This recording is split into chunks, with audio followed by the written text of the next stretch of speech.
Welcome, folks. We have attendees from all across the nation for our webinar today. We've got 17 states, 27 folks who have joined us and are still joining us. And what a pleasure it is to be with you for the next 2 hours.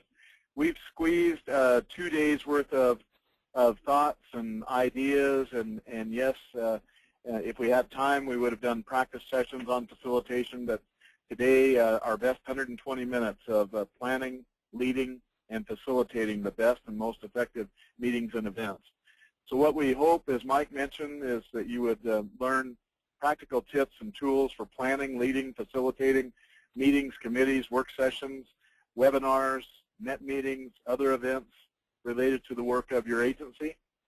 In particular, if you're with us from an association, a chapter, or other organization, you're welcome to join us and use these in several different walks of your life. So my hope, in my words, would be that you use these tools and techniques throughout your life, not just in your agency or responsibilities as a state agency person. And so with that, Mike's covered the logistics, and we're going to go right into it then. Make sure you do ask those questions via the web. Now let me also encourage you, if you would, to grab a pencil and a piece of paper and be ready to write some things as we go along today. While we've got a PowerPoint presentation and materials that will be shared and posted up onto our NASCA website, by no means did I think that I covered everything in those written materials. So we're going to talk about some things that aren't in your PowerPoint slides nor in the materials. So get ready to write down the tips of the trade. Have a pen, pencil ready, give you a little bit of time to do that, and we're just going to get right with it. So our objective, as we noted, was to learn those practical tips. Our agenda for today is to do just that. We're going to start out with the opening and characteristics of great meetings and events. And in fact, just for fun, Mike, let's have the folks just go to their questions box and just start entering the characteristics they have seen of really good facilitated events or meetings or events that they've been to and what made them good. So again, use your questions dashboard, and you can just start typing some of those characteristics, and Mike and I will see those and be able to refer to them here as we start that first segment. Second part will be the part on effective meetings, what elements of an effective meetings and how to plan for, prepare and conduct, and follow up. Adult learners and participation, pretty important part of our seminar today, because what we know is that adults learn differently than children and youth. Meeting sponsor request, you get a call from someone to sponsor a meeting. What do you do from that point forward? The development of a session design for your session. We're going to talk a little bit about net meetings, teleconference meetings, and webinars. Very popular item. Obviously, that's what we're using is that technology today. How to plan for, conduct, and follow up to those. Conducting the session will be next. Audio visuals and meetings, very brief on that. Types of facilitation. Switching gears at that point to facilitation techniques, questions, techniques, and the importance of that. Controlling disruptive behaviors. So that would make up the body of our agenda today with what we have time for in 120 minutes. So if you would, let's move right quickly to, you've been to a good meeting lately. Go ahead and identify some characteristics that made that meeting really great and something that you participated in, characteristics of great meetings or events that you participated in. So go ahead and take a couple of minutes there. Type those into the questions box. Mike, if you don't mind, maybe you'll read those off for us as we get them in. I'll be happy to, Ray, and I've already gotten a handful. Would you like me to go ahead and start now? You bet. Fire away. Okay. Been to a good meeting. What made it good? Start and end on time. Make sure the subject matter is relevant. Start on time, stay on topic, end on time. Engaging speakers, inclusive information with participants. Organized well, includes plenty of discussion, Clear and concise purpose. When it's done, it's done. Doesn't expand the job to fit the time. Everyone participated and broke into small enough groups to voice opinions. Well, very good, and go ahead and keep on typing those characteristics of great meetings along with any questions that may come up. We're going to use that dashboard pretty regularly today, or the questions dashboard there. Go ahead and type those characteristics of great meetings that you've been to. Those are some great ones. Obviously, Mike, we've got the varsity team here with us today, so I'm really looking forward to working with you folks and exploring some of those things. Saw a couple more came in while I was talking, so go ahead, Mike. Yeah, if an agenda with breaks is given, make sure the breaks are taken on time. Clear vision of the purpose, clearly understood outcomes and expectations for all attendees. And that should be applicable to not just the meeting, but after the meeting. And that's what I have so far, Ray. Thanks a lot, Mike. So let's review some of those elements of a really effective meeting. First is the purpose is clear, and a couple of you mentioned that. You don't have to fuss over whether or not we're here just to meet or talk. The purpose is clear. The objective is very clear. And actually what's interesting is that you have an opportunity to do that early on with the folks that have asked you to facilitate or plan for a meeting. Just simply ask them, you know, what is it you would like to accomplish at our meeting? And the purpose can be very clear and set. Structure is important. The folks that want to come to your meeting, and many of you ask in your preliminary question, how do we encourage participation? And I got to say, probably these first two are key to encouraging participation. Are meetings that you call and facilitate, you know, purposeful, and do you know the purpose, and have you got good structure to accomplish what it is that the purpose of the meeting was? So following up on that, the planning and designing of the meeting, strangely enough, you'll find that you'll spend about 5 to 6 times the amount of time of the meeting actually preparing if you do this well. Thinking through the questions, thinking through the exercises, thinking through the activities, and thinking through the logistics of the meeting. And if you took a timer and actually timed yourself, you would probably find that 5 or 6 times maybe even a modest amount of time. So if you're going to spend an hour meeting, plan to spend, you know, 4, 5, 6 hours, you know, planning for that. Same goes with the days of conferences and things like that, the larger conferences.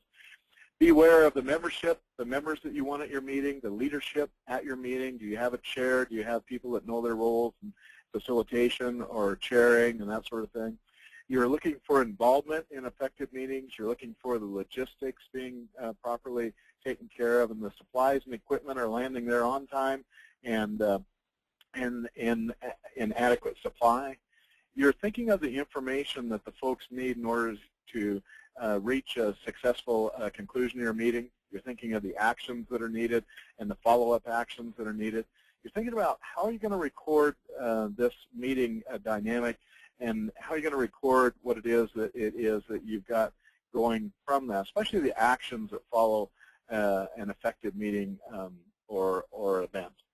And certainly the most forgotten probably of all of these elements of an effective meeting would be the evaluation, making sure that we've got some way to evaluate how that meeting went. That could be as simple as just calling a few folks and finding out how they thought the meeting went. Now, don't always call your friends. Call the folks that are a little critical of your meetings and whatnot. They're the folks that usually give you an opportunity to learn from them. Also, your friends that know your blind spot, you might say. Call the folks that will tell you, gee, if you would have done this or that differently, it might have been better.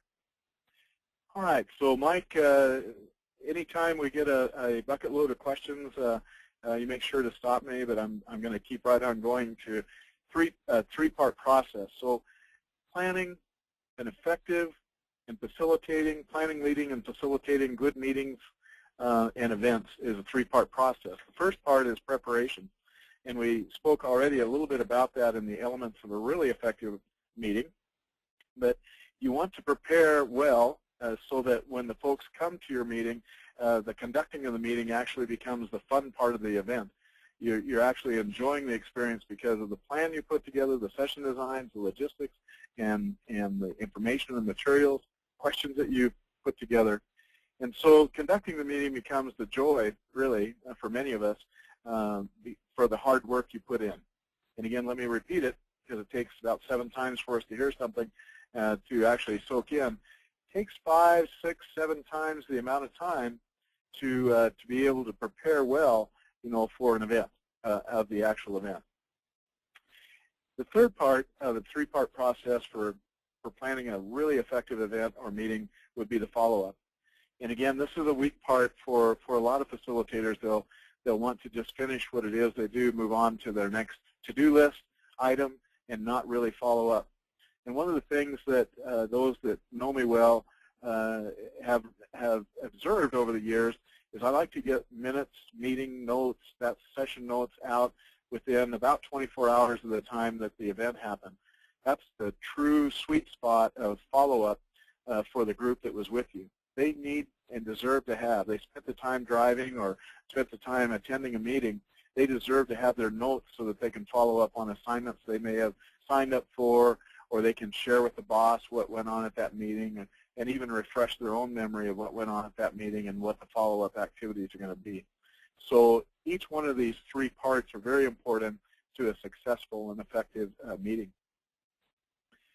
So let's take them one at a time. Let's look at the preparation and what it takes to prepare a good meeting. And again, you're saying, well, I signed up for this seminar to learn about facilitation, and to that I must say preparation to do your facilitation and do the meeting is a huge part of a successful facilitated activity or event.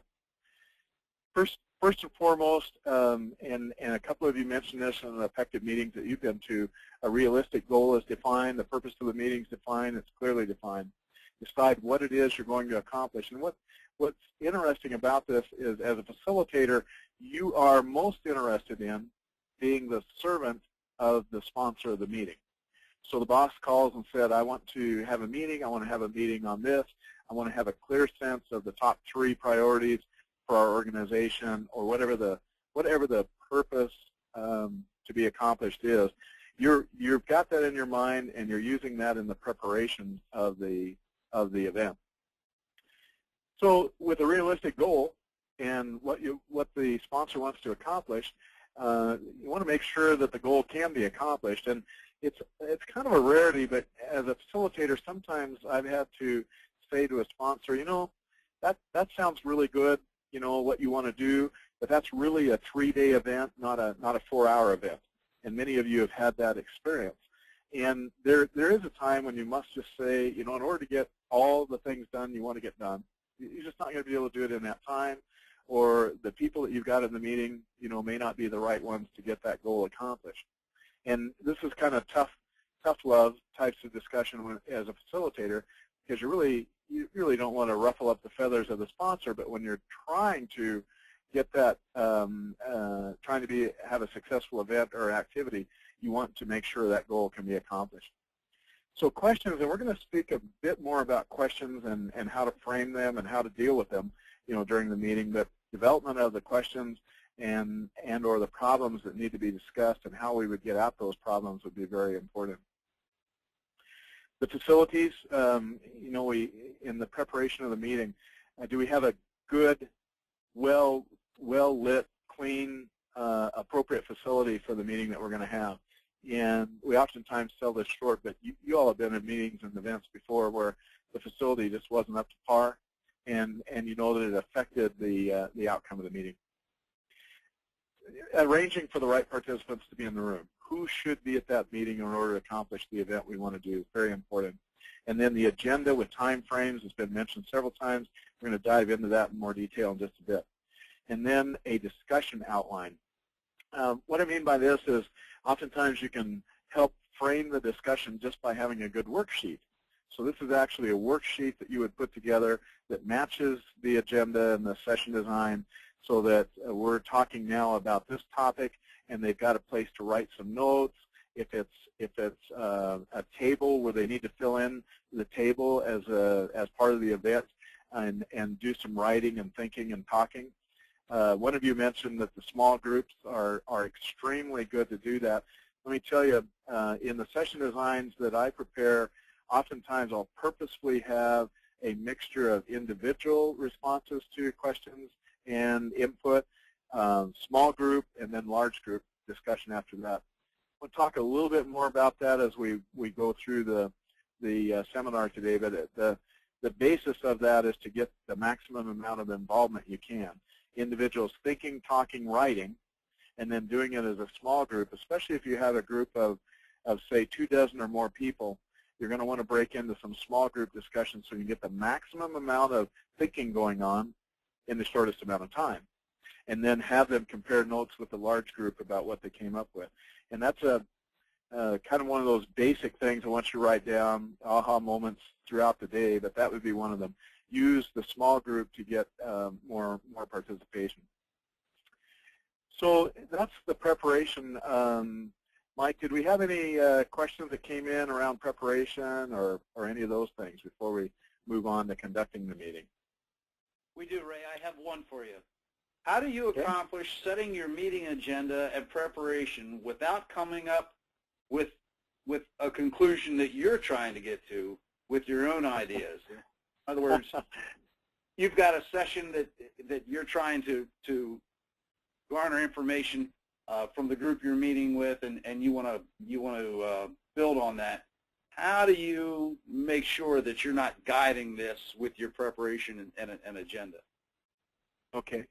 Well, it's a great question, and the answer is it depends on you know, the purpose of the meeting, and it depends on the sponsor of the meeting. For example, many of you that are on the line are probably the boss, and you want to host a meeting with your staff, and you want to get their ideas, but you also want to insert your ideas also into that discussion. And so you have a mixture of being the facilitator and the boss. And in that case, what's important for you to be able to do is harvest the ideas of your people and then switch from your facilitation role and say, you know, I've got a couple of ideas too, you know, I'd like to present and get those included. Now, what's fun is the small group discussion allows you to be able to be able to do that much easier because the boss just melds into another small group, and the discussion, you know, gets to occur, and you get some of the ideas in that you want. But in true facilitation, if you're not the boss and you've been asked to come in and facilitate, I stay away from trying to insert too many of my ideas or any of my ideas into the group's discussion because I want to be their servant. I want to be a resource person for them. If they want some ideas from me, I don't mind saying it, but I'd rather have them come up with the ideas and harvest their ideas. So it's a little tricky, but you work this out, quite frankly, you work this out when you meet with the sponsor, you know, about what the purpose is of the meeting, if the sponsor has certain things that need to be talked about during the meeting, background information, things like that. Now, and like I say, if the sponsor is you, the boss, then you've got to do a little self-reflection on what are you really trying to accomplish here. And in most cases, you know, because adults want to be participation, want to have participation, you've got to put yourself back on the back burner and let your folks talk about it. I've also had bosses tell me that they've successfully used a rotating facilitation, so every one of their staff had an opportunity to participate as a facilitator, and then everybody had a chance to participate as a participant. So everybody had an opportunity to feel that. And I've had bosses tell me that when they really had strong feelings or ideas about something, they just took their facilitator boss hat off and melded into the crowd. It's quite a tool and technique, though. So that would be an answer to that one question. Is there another question out there, Mike, or two? Right. Hey, that's all I have right now. All right, thanks. So you've planned, you've worked hard, you've spent 4, 5, 6 times the amount of time that the meeting's going to take to actually put together the preparation. Now you're ready to conduct the meeting. Oh my, it was fun. Mike asked me this morning, he said, should we start at 10 or a little after? and immediately someone, one of our participants said, start on time, and they're absolutely right. Get some self-introductions out if the folks don't know one another. Take care of the housekeeping items. Where are the restrooms? When are we going to break? Are we going to eat lunch here? Is it a hosted lunch, not hosted lunch? Are we going to break at this time, or are we going to end at that time? Make sure that you take care of all those things early on when you're conducting the meeting. Following the agenda is important, and there is an opportunity if it looks like an agenda needs to be changed to accommodate someone or do something. Make sure that the group has the opportunity to be knowledgeable of that and also to weigh in if that's going to cause problems, with the agenda. But follow the agenda as best you can. Encourage the participation, and we're going to talk more about how to encourage participation within a group. But one of the things you can write down on your AHA sheet has to be two things about encouraging participation. One, it would be within 30 minutes at the time you start an event. You must have the people talking. And more than just, hi, I'm Ray Ledgerwood, Board Works by Ledgerwood, and work out of Pullman, Washington. Must be more than that. Must be something that's a subject matter related to the event or activity. So within 30 minutes of the time you start, you should have them talking. And many times when you've prepared agendas, and I know when I have in the early days, I forgot that basic principle, just wanted to start talking and working with a group and giving them a bunch of information before I asked them anything about what they thought about the topic. And that's just not going to encourage your participation. Oh, the other way to encourage participation is don't answer your own questions. So if you're facilitating or the boss or whatever, and you got a question for the group, don't be the first to respond. And that's hard, especially people like me that want to be able to fill the air, with voice. You just got to stop and let the folks actually speak first. So ask the question, then let the folks be the ones to answer it. You can stimulate. Conducting the meeting means that you're stimulating, guiding, and controlling discussion. More about that in a bit, but there are good ways with your eyes and with your, you're inviting people to speak, but without putting them too much on the spot if they don't want to speak. And there's quite an art to that, doing that well without offending anybody that doesn't want to speak in a meeting.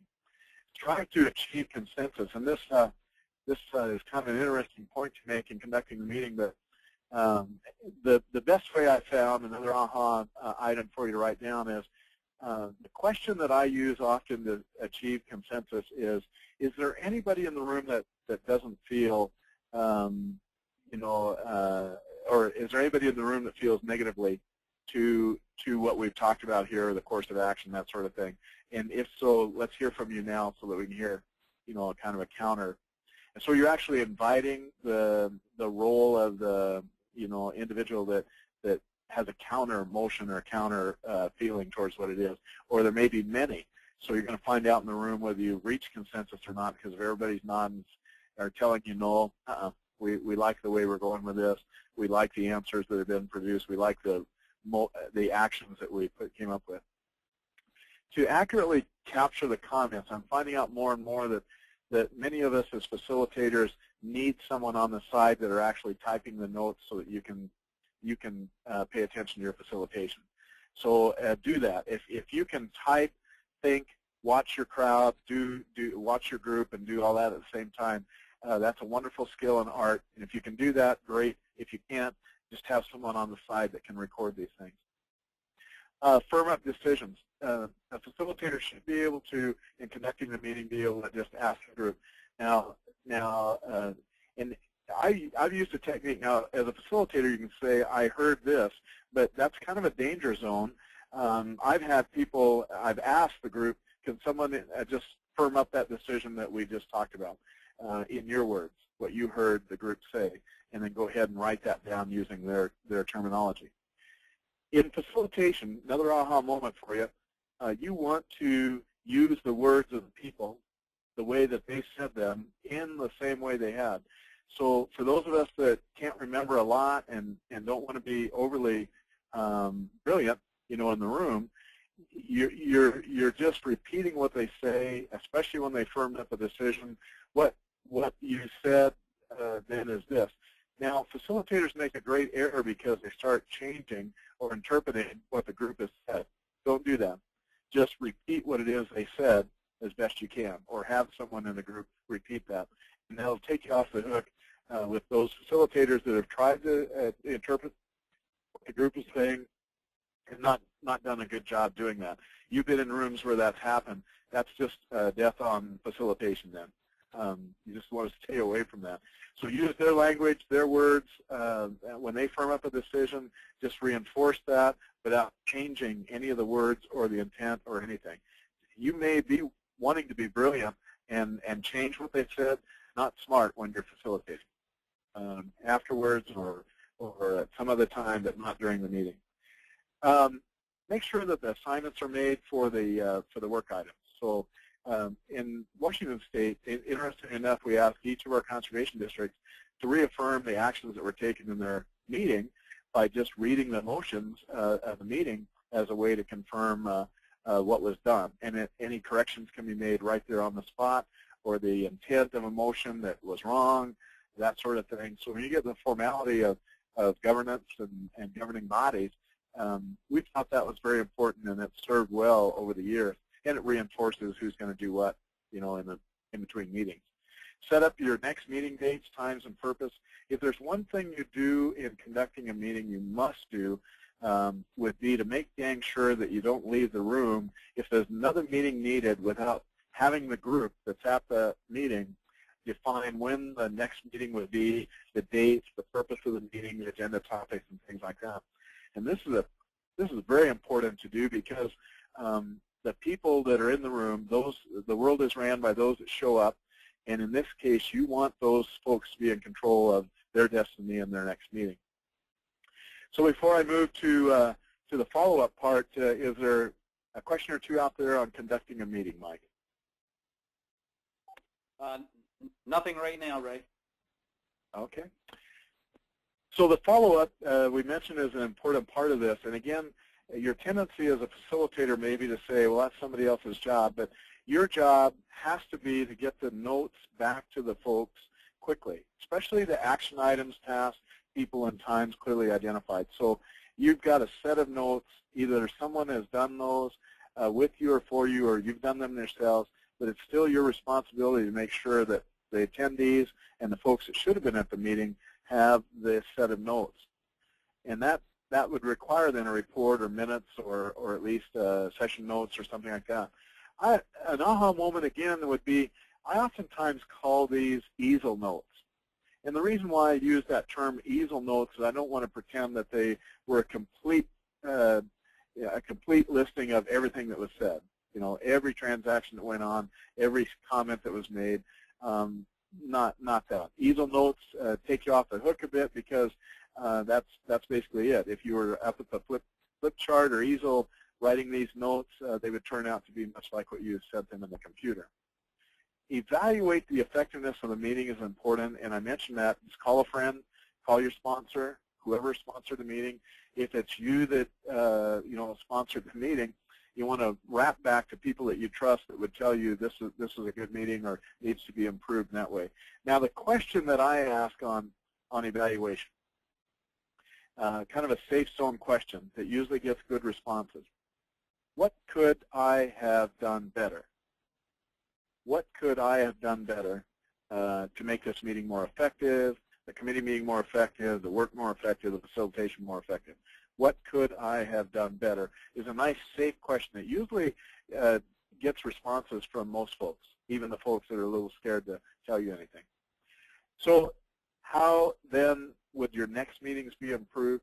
Use the evaluation, that feedback you get, to improve the next meeting and decide, okay, I could probably do better doing this, that, or the other, and it might have been in the preparation, it might have been in the conducting, or it might have been in the follow-up activities. The leader should periodically check on the progress of the work item. Now, as a facilitator, especially if you're a hired facilitator, not part of the group after you do the facilitation, what you want to do is ask the sponsor who it is that would be the leader that is going to check in on all these things that we came up with today. Came up with this and that and the other. Joe's going to do that. Susan's going to do this. And Janie's going to do that. Okay, who's going to follow up with this? folks, on your notes, there's a sweet spot of time, and it's usually within 30 days of the time an event or activity occurs where the most good can occur or the failure can occur. And the most good that can occur is that people just grab up the action items and start doing them. And the failure occurs, wasn't that a nice meeting, and they did nothing. And then there was no leader around, no one was passionate enough to follow up with the folks and say, geez, we have got to follow up on this and that and the other. You get to the next meeting and people are scrambling trying to get things done. So a leader to periodically check the progress on what it is that we decided to do in the event or activity. Mike, questions? Right there at that 30-minute mark. Okay. Nothing to come up yet. All right.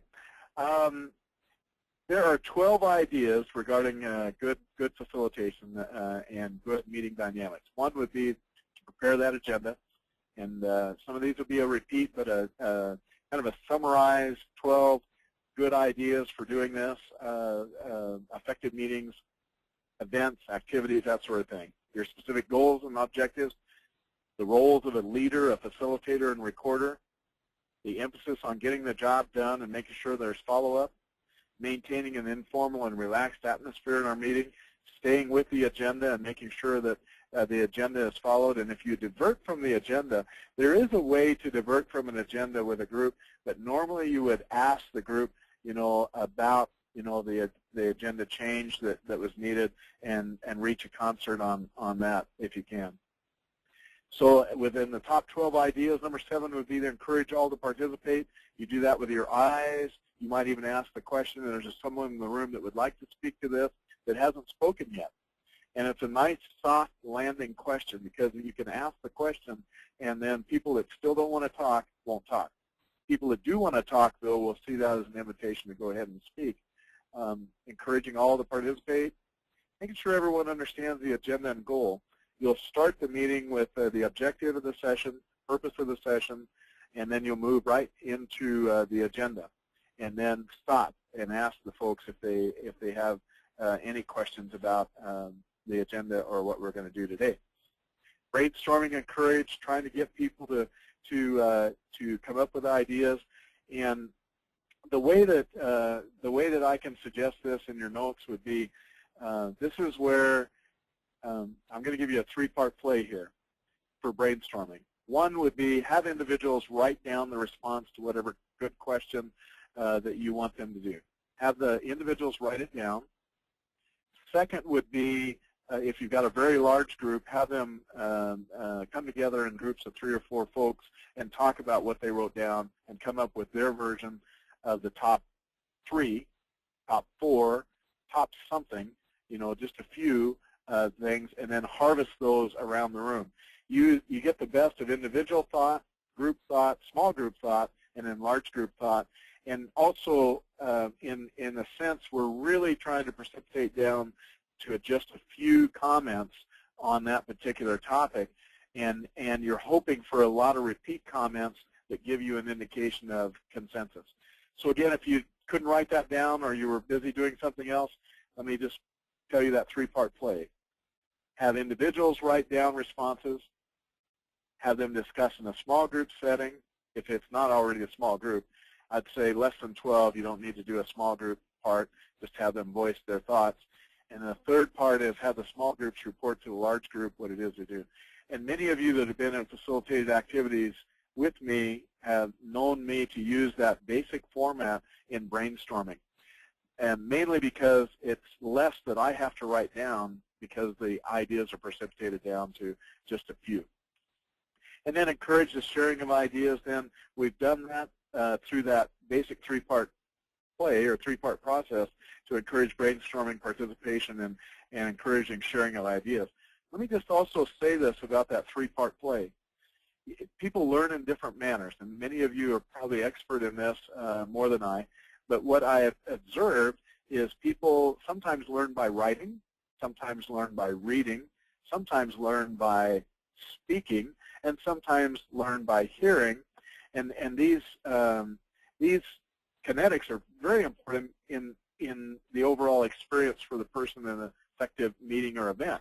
So what you want to do, and when we put our session design together, we want to play to all of those things so that the learners in the room have all those opportunities to learn in different ways.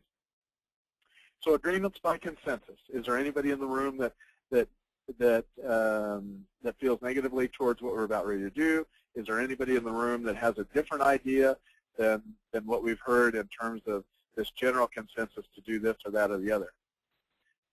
The criticisms, you want to encourage criticisms to be frank without a personal attack on the individual. So it's okay to attack an issue, a problem, a need, but it's not okay to attack an individual in the room. So protecting the individuals in the room, very important. So that's top 12 ideas that I can offer to you very quickly in regards to how to follow up. Plan or prepare, conduct, and follow up in the meeting, the 12 best ideas I can offer to you. Mike, question or two there?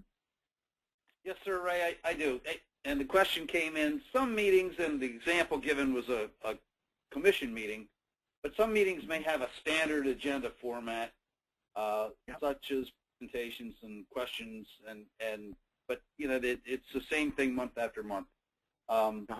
And whether it's that type of meeting or a task force, the question is, what suggestions do you have that you can shake things up a little bit and get these type of meetings out of a rut to help the group accomplish more, gather more information, and generate more discussion? Sure. That's, you know, very, very interesting. The first and short answer is I'd go back to the members of that group, their meeting, and ask for their suggested changes. And then first admit to the folks you're concerned as a meeting sponsor that we're using the same agenda all the time, we're getting into a rut here, and maybe it's not accomplishing what the real purpose of that meeting is. So a monthly meeting, just to have a monthly meeting. There, you know, what's interesting when you read the literature on meetings is if you don't have a purpose for that meeting, don't have the meeting. So that would be first and foremost. Ask your group, are these meetings really accomplishing what we want? If not, should we not have them anymore? That would be the first question we would ask. And sometimes as a boss, you need to ask that question, you know, of your staff, and then get honest appraisal. If we're going to have these meetings, however, if the choice is we're going to have these meetings monthly, then how could we improve those meetings? And the question is not how can we improve them. Give me the top 3 ways we can improve our meetings. Change the agenda, the session, the location, whatever it might be. The sky is open to suggestions, but I want your top 3. Now let me describe that questions. We're going to talk about questions in a bit, but why don't we talk about it now? The way you phrase your questions as a facilitator usually means successful participation, successful items that are suggested, and openness to frankness and the opportunity to even pose some new ideas. Now, could you feel a difference between, Mike, how would we improve meetings? And people might tune out and say, oh, geez, I don't want to answer that. It's the boss. Or, you know, I don't want to answer that because I really don't care. I really don't want the meeting. As opposed to, give me the top 3 ways we can improve this meeting, event, or activity that we do every month. And hopefully you could feel, Mike, could you kind of feel the difference between those two? Oh, yeah, you bet, Ray. Yeah, one allows person not to answer, or to answer if they want to. The other is really a specific assignment or a request. And those of us that have bosses, I think most of us have bosses, if the boss says, give us the top 3, or the sponsor says, give me the top 3, or the top 2, or the number 1 recommendation you have, any one of those 3 questions would work, but you're precipitating down and you're asking for something specific. The specificity of your question oftentimes allows you to be able to get responsive. So, and then to the asker of that question, the worst thing you can do is ask for that stuff and then not do any changes in your agenda, your session design, or your monthly meetings. Oh, that's just horrible. That's disingenuous to the people you ask. Now, you got to swallow hard, because some of the stuff that's suggested you may not want to do, and you better have a good reason why you didn't do it. Otherwise, try to implement some of the recommendations that were suggested. You'll know whether or not it's just completely off the wall and can't do it, that you want to have meetings always in Big Island, Hawaii. Well, of course, we're not going to do that. But if we change in venue within the city or within the state, somewhere, that might be able to be done. So, but what the people deserve that come up with the recommendations is follow-up. And that would mean I use these 6 recommendations. The 7th one I really couldn't use because of this reason. And then follow up and then actually do what it is you asked for. So just like parents, don't ask your children to do something that you can't live with. You want to make sure that what you're asking is something that you can live with, and you really do want their responses. Otherwise, don't ask them.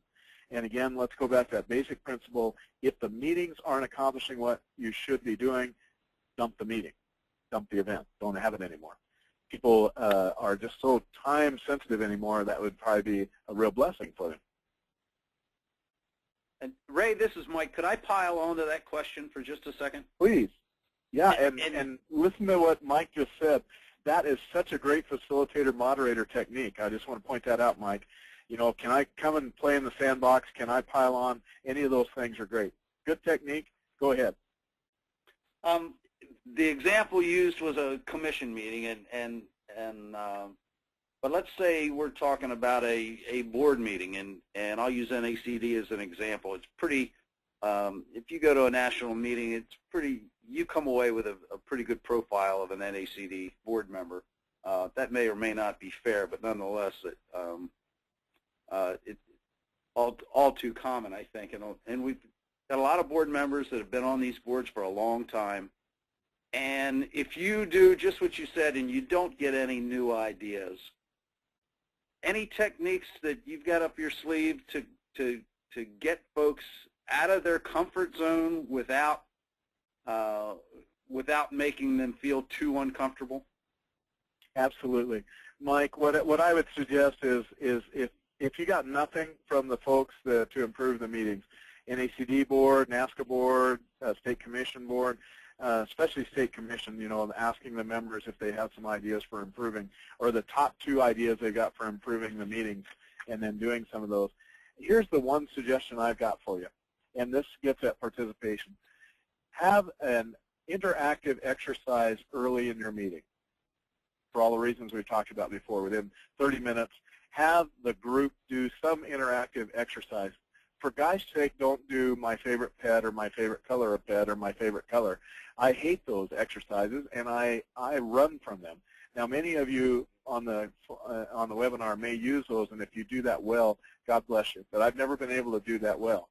I want my interactive exercise to be substantive. I want it to be something that we can use during the meeting.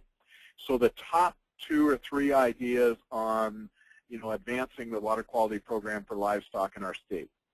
And just have the people write them down, have them voice them, have somebody record them either on the easel paper or on the computer, and have an interactive exercise of something that's the easiest way, Mike, to really shake up an agenda and to encourage participation.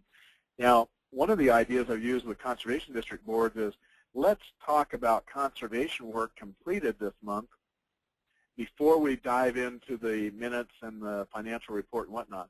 A couple of the old hats in the room go, they just gasp for air. They say, oh, my God, we can't do that. But actually, when they do it, they find out that the minutes and the financial reports and whatnot in the middle of the meeting is not such a bad idea, especially if they could get to some really good conservation work that they saw being done, early on in the meeting, and they're not exhausted at 10:30 or 11 o'clock at night trying to do that. And district supervisors I've talked with have actually complained they never get to the conservation stuff. They're working all their district operations stuff. They never get to the conservation stuff until the end of the meeting. They're exhausted. They don't want to talk about it. So don't let it go to tractors and barns and and events. Let it go. Let it be very, very specific. What conservation work did you see this month that got done in our district, or in our state, or in our whatever? Interactive exercises within 30 minutes, Mike, is my short answer. Pick something, though, that's substantive to the work of the group. Did I lose you, Mike? Yeah, that's great, Ray. Thank you. You're welcome. So I hope you all are writing, thinking, talking, and writing a lot of aha moments and things down on your sheet of paper, because these obviously aren't going to be in the PowerPoint or in the meeting notes, so you'll kind of want to refer them. Let's talk about meeting effectiveness. Did we clarify our goals? Did we get good participation? Did we have a good interaction? Did we have good individual contributions? Did we have leadership in the room, a good decision-making process, the overall organization of the meeting, the control and productivity? Now, folks, if you're like me, you kind of like to have a little table or a something here where you could rate these 0 to 10, of how we did in that event or meeting. And you can score yourself. You can have people score you. You can do some sort of evaluation.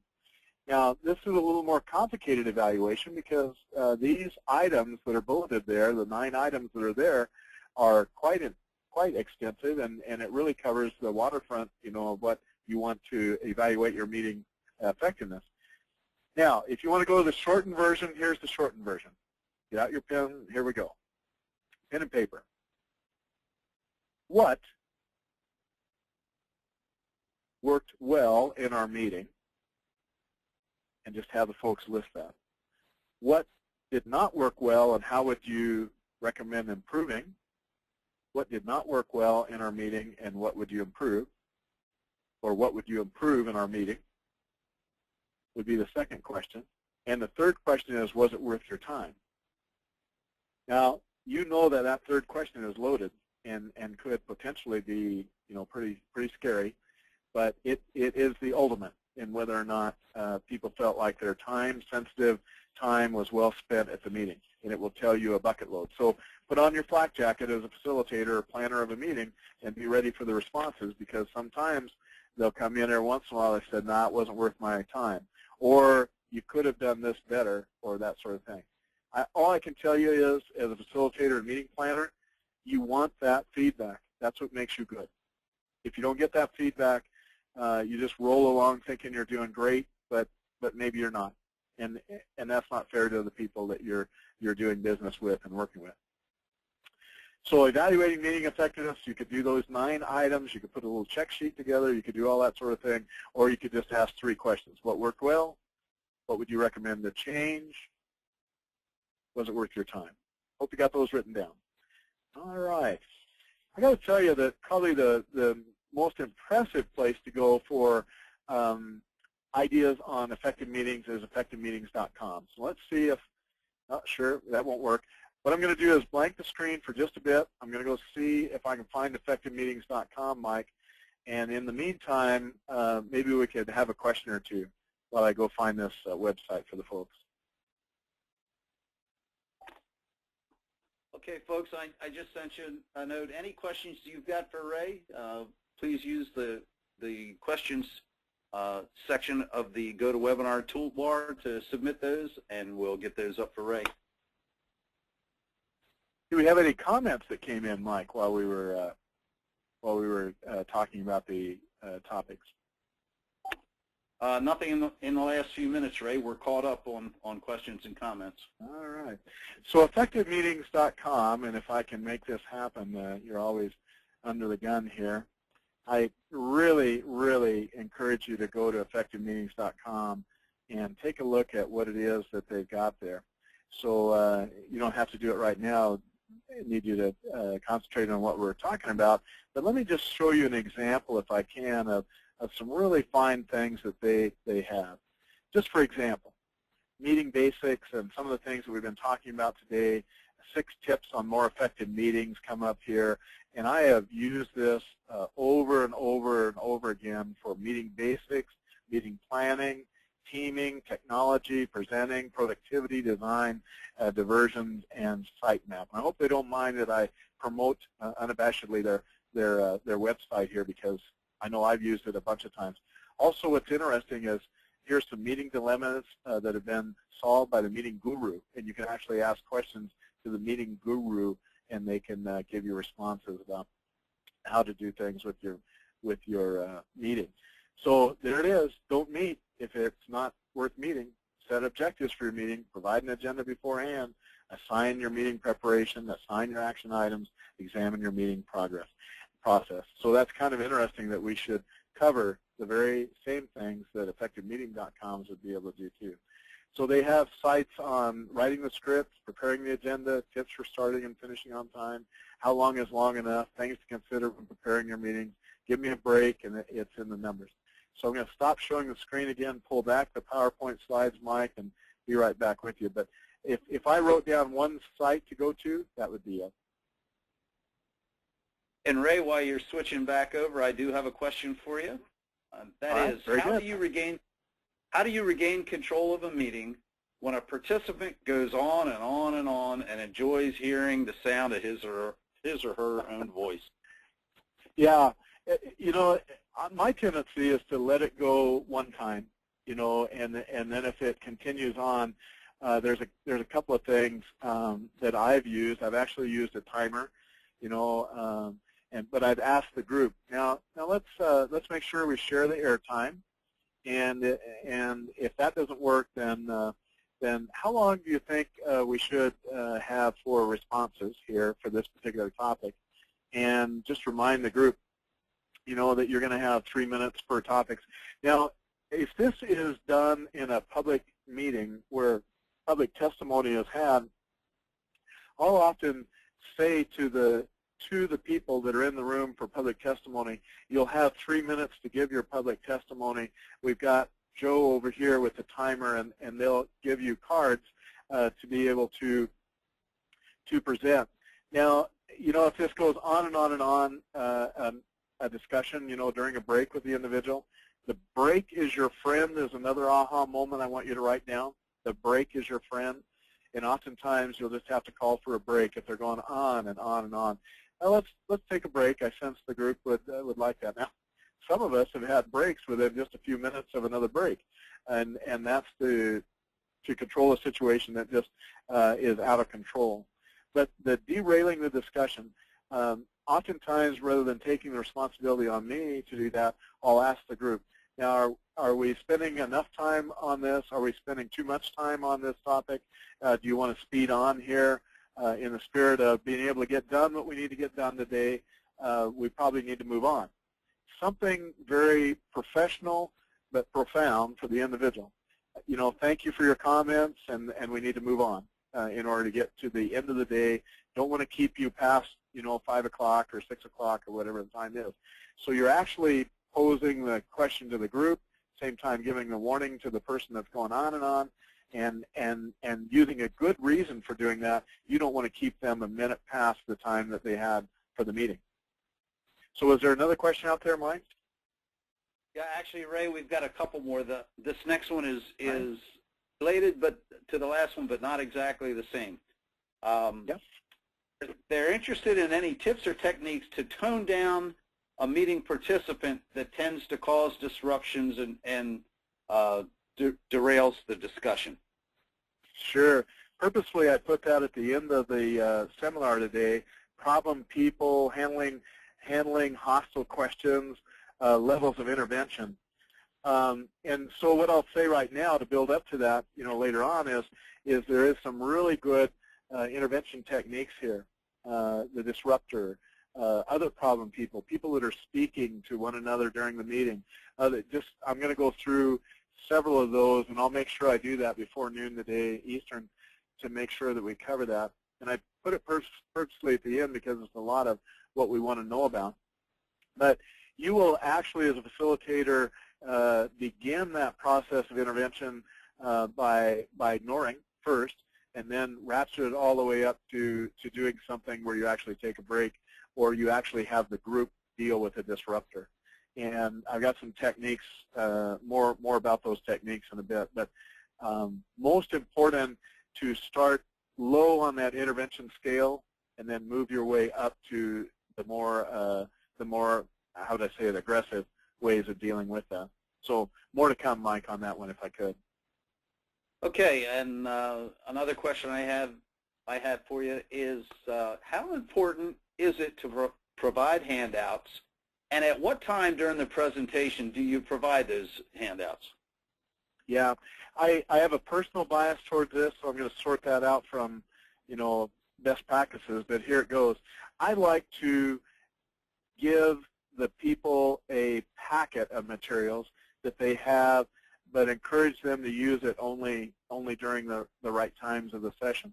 And so, for example, I always want my group to have an agenda and the session design in their hands, and then if there are operational, procedural, logistics things, I want them to have those in their hands early.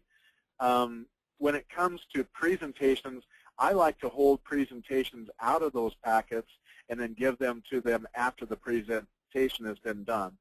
I know that drives some people crazy because the school of thought is, I want to be able to write on the presentation. Actually, what they want to do is speed ahead of the presenter. And so I like to try to honor the presenter by letting them present. And then if they have a choice, the presenter, if you've got 10 presenters that are going to be presenting, or even 3, oftentimes the presenter themselves will tell you as a facilitator or moderator of a session whether they want their stuff out in the hands of the people or after their presentation.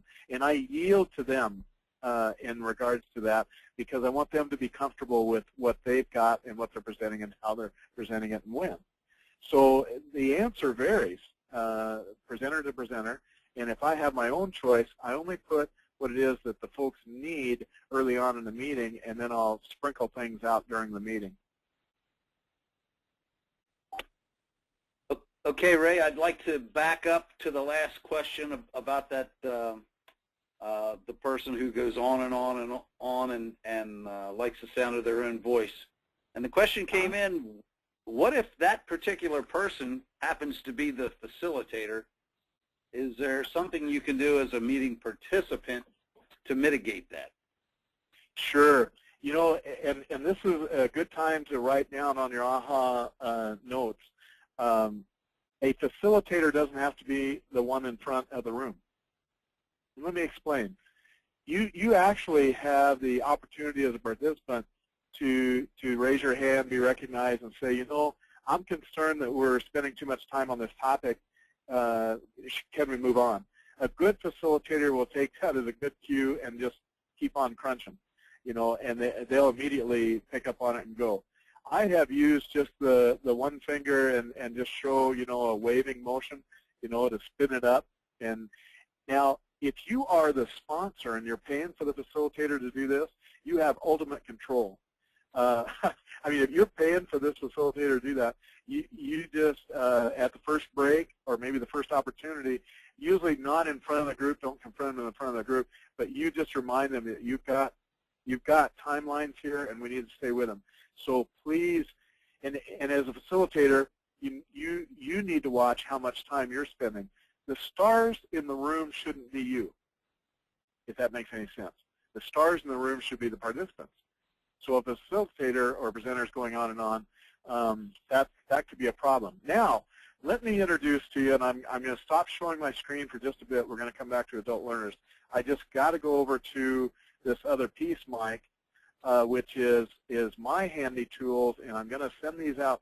This will be like a packet of materials that I send out to y'all, and I'm just going to put that up on the screen here and show you what I've got in mind to send y'all. Kind of some fun stuff. So actually, you probably saw me move to it. Mike, what do you see on the screen?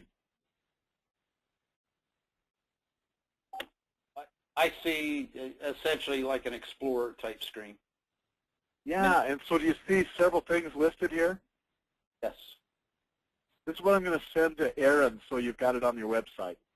And these are reference materials I want. So the one, and I'm so glad that you're asking these questions, folks. The one I'm going to share with you right now, though, is kind of interesting. There it is on the screen. What do you see on the screen? Yeah, the 10-minute card, Ray? Yeah. You know, folks, I got to tell you, I pack these cards with me, a 10-minute, a 5-minute, a 1-minute, and a time is up, a card laminated, and I put them in my briefcase, and I pack them wherever I go.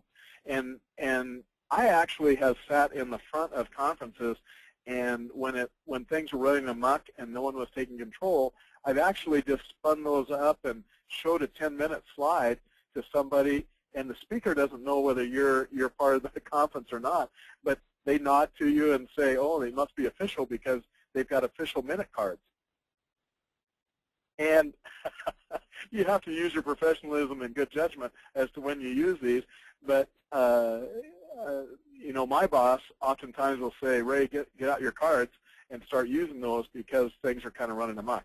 So I've never had anybody turn my cards back on me, Mike, in regards to using them on me. But if they do, well, actually, that's not true. I think in our field staff sharing session, some of the folks actually grabbed my cards and said, you know, time is up, or 5 minutes or whatever. So this is good for facilitators too. And good facilitators will take your cue and actually use that. So I'll send the minute cards to Aaron so he can put them up on our website, okay? And you can pull them down. Okay, and Ray, can I pile on for just a second again? Absolutely. In our annual meetings, a couple of times we've had speakers that have gone on, and we learned this from you for the minute cards.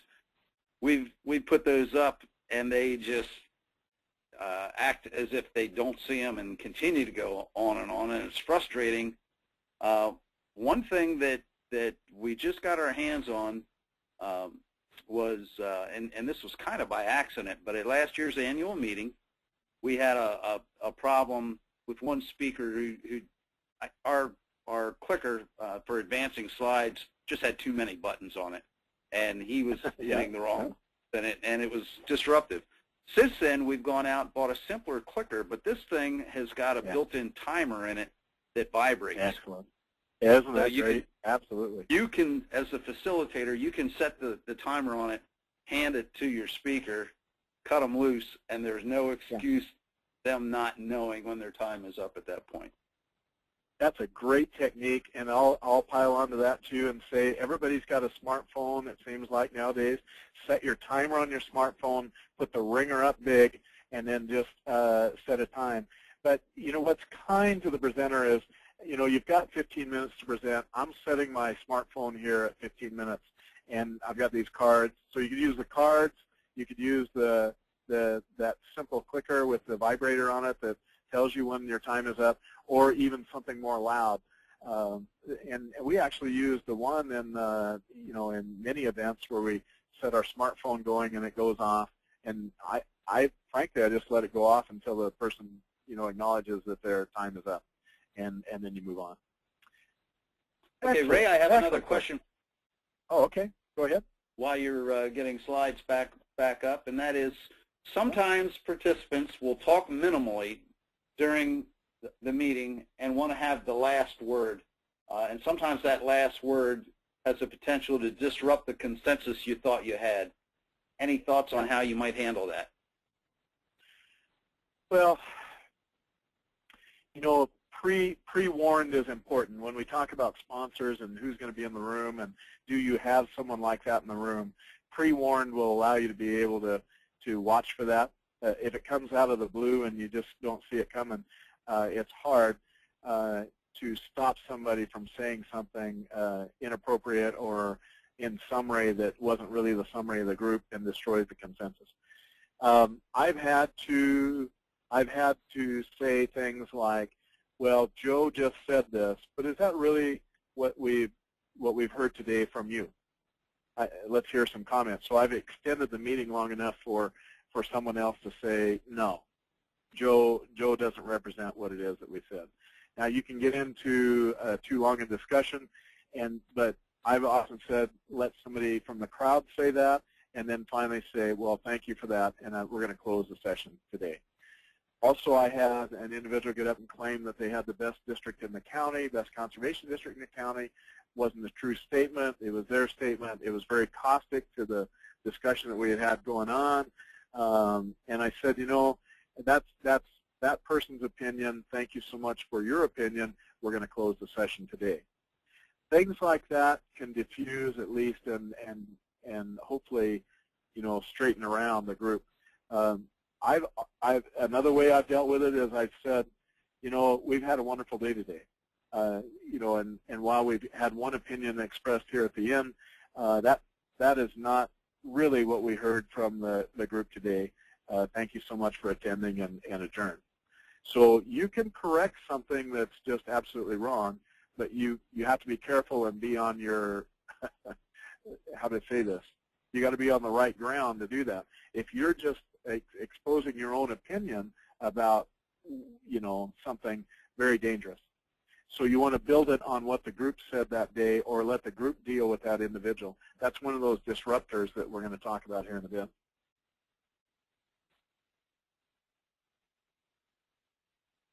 Probably wouldn't let it go unchecked, though, is what I'm saying, by you or by the group. Is there another question out there, Mike? No, that gets us caught up on questions for the moment, right? Great. Thanks. Well, let's encourage folks to keep them coming. So the next segment I want to spend just precious 4 minutes on, so you can set your timer, and then we'll go through this. But it is relevant to how we plan our sessions and how we conduct them. Adult learners. Adult learners are an interesting group because adult learners learn things to help them with their motivation. So they want to learn things. Our motivation as adult learners is to learn things that are relevant, practical, or they have to learn. So these three things are important because you've got people coming into your meetings, events, and activities with this motivation to be doing things that are relevant, practical, or they have to learn things to solve problems, manage work situations, or help them with life changes and events that occur. And all of us have them. So the second part of adult learners that I want to speak to is there's strong secondary motivators, and that one of them is just self-esteem. We want to learn things, and we want to participate in meetings that help us with our self-esteem, and we like things that are fun. Personal pleasure is a strong secondary motivator with adult learners. We also, as adult learners, like things that are physically and psychologically comfortable, that our physical needs are met and our emotional and psychological needs are met. That's why the physical needs of logistics and coffee or breakfast or lunch or whatever it is are important in the overall planning of an event or conference or whatever. Also, to be able to assure that the folks' emotional and physical needs are taken care of, or psychological needs are taken care of too. Here's the really, really important point I want to get across today to you. Adult learners, or participation in meetings, means that the adult learners want to use their life experience, knowledge, and expectations. And they want to tap into that experience, knowledge, and expectations, and they want to share that with the larger group that they're meeting with. And adult learners also have this issue around new knowledge being integrated that's not fitting their old paradigm. And you mentioned this earlier in just even agenda setting. You know, people like the old agenda and they want to do it this way. So if you're just going to introduce a new agenda without having some purpose or a reason or a recommendation behind it, that might be rejected out of hand. But you bridge it by asking the questions. Can we get more participation, and can we liven up our meetings by doing this or that or the other? But the new knowledge can mean not just meetings, agendas, but new knowledge about a program, a project, an activity, a funding source, and that sort of thing.